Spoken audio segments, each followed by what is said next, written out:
Thanks for that, Betty. Yeah, so my name is Bethan Turner. Like Betty said, I work for Mustard Research, a market research agency in the UK. And just a bit of background on me. I have come from a mathematical background. That's what I did at uni, and I kind of went into statistics from there, and then went into the field of market research straight from university. And I think it's that kind of mathematical background that really makes me a little bit more rare in the industry, if you like, and that's the basis for this presentation, really. Um, so given that that is my background, I have been working on both sides of the statistics in research and, using the actual research side of things as well. And having done that on the research, yeah, so going back to what I was saying, I have worked with statisticians in research, and I am a researcher myself. And having done that, you get a lot of comments from people where they don't quite understand why I enjoy being able to be on both sides of that. So, for example, I've heard other statisticians say things like, I'm a statistician, I don't want to get involved in the fluffy, researchy side of things, almost turning their nose up at that idea, saying, I just model the data, I don't care what happens to it once I do that, it's up to the researchers to decide what to do with it, or what it means, or what the findings mean, or what that means for the client even. And I've also had people say things like, here's a data set, I don't want you to care what the data points mean, I don't want you to care who the respondents or the participants are, they're just data points at this stage, just move on, do your job, get the output done, and move on to the next part of the analysis. And for me, that's where the fundamental problem is for a lot of people. I really do believe that you need to be able to understand both sides of that process, really. So this is the process as I see it, as it stands for a lot of people. I'm not saying that everybody sees the process like this by any means, but I do think that quite a lot of people see it this way. And in terms of this black box, so for example, you get your input going in, that would be your data, whatever it is you're working with. You have this magical, unknowing black box happening in the middle.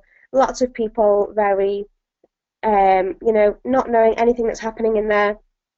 And then you get your outputs at the end, you get your data, and you move on. And I've stolen a definition from the internet there of a black box system, and highlighted the words need to know, because I think that is the fundamental problem. The idea that the user, so the researchers, think they don't need to know what happens in that black box. And like I said, I think that really is the crux of the problem that we're facing as an industry, where we're using these more complex analysis techniques. So in my mind, the alternative approach to this is to have the research and the statistics running side by side with each other. And as you know, we've all seen a diagram like this before. But for me, it's that darker, that blue bit in the middle, that segment in the middle, that is the most important bit. That bit where the research and the statistics overlap, and that's the bit where I'm going to talk about a little bit more now. So, in that centre part where the research and the stats overlap, that's where we tend to apply something called the common sense test, or the stress test, if you like. This is where you need to make sure that everything makes sense. I mean, on a top level basis, it almost sounds daft saying it because it seems so obvious.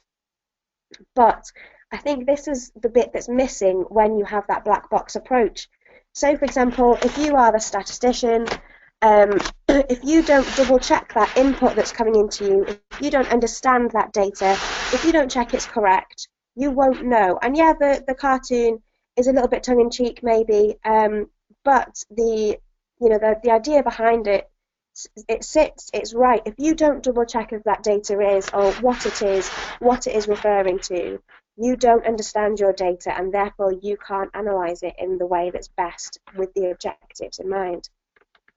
There's also the other side to this common sense test or the stress test, in that you get the outputs at the back end, and that's all well and good, but you need to double check that these outputs make sense in a real world environment. So, for example, a lot of us will have seen these ridiculous charts where you have a very strong correlation between two things. If you ignore what the data is in this chart, it looks brilliant. The correlation looks really strong. You can see that those two things are behaving in a similar way. However, once you look back at the data and you really kind of try and put that output in a real world sense, you can see that actually it really doesn't make that much sense at all. It's not likely that that cheese consumption and people getting tangled in their bed sheets and dying are actually linked. So the recommended approach from my point of view is that these two things need to happen side by side, like I said, but they also need to happen iteratively. It needs to be a step-by-step approach, and at each step you need to make sure that the methods, the data and the outputs agree. So that's from the research side and from the statistical analysis side. And you also need to make sure that the people behind those agree, so that the researchers and the statisticians agree. I did mention before that I do think that it's quite rare to have somebody in my position that has the knowledge, if you like, of the stats and the research. I don't think that's necessary to be able to do work like this. I just think that you need people on both sides of that research process that can talk in plain English to each other and that can explain to teams on both sides what it is that's going on, what it is the findings mean for the research, how they've come to those findings, and what the next steps will be. And like I said, this idea of an iterative process is really important. It's this stage in the process at Mustard where we get into a room with everybody that's been involved in the project, and the objective generally is to try and break the outputs that we've got. We try and we chuck them around and we discuss them and we argue about them and we try and prove them wrong, and then it's after that process where the results still stand up after we've discussed them, that we have enough confidence in them to move forward with them. So I thought I would go through some examples where, if we hadn't have applied these stress tests, then we might have been in a bit of an embarrassing situation. So this close call here, our first one, was an international segmentation. And to start off with, we didn't do any kind of standardizing of the data. And, you know, standardizing international data is a whole other field to begin with. There's been plenty of talks and papers and whatnot on what's best to do in that situation. So I won't go into the details there. However, if we had just ploughed straight into the segmentation and had not looked back at the data and really studied the research and the context of the study to realise it was international data, our segments would have just ended up being countries, because on this particular instance, the countries were scaling things and rating things in such a different way that the segments would have just reflected that and reflected nothing else, which would have meant that the segmentation wasn't insightful, wasn't useful, wasn't commercially relevant for the client in any way.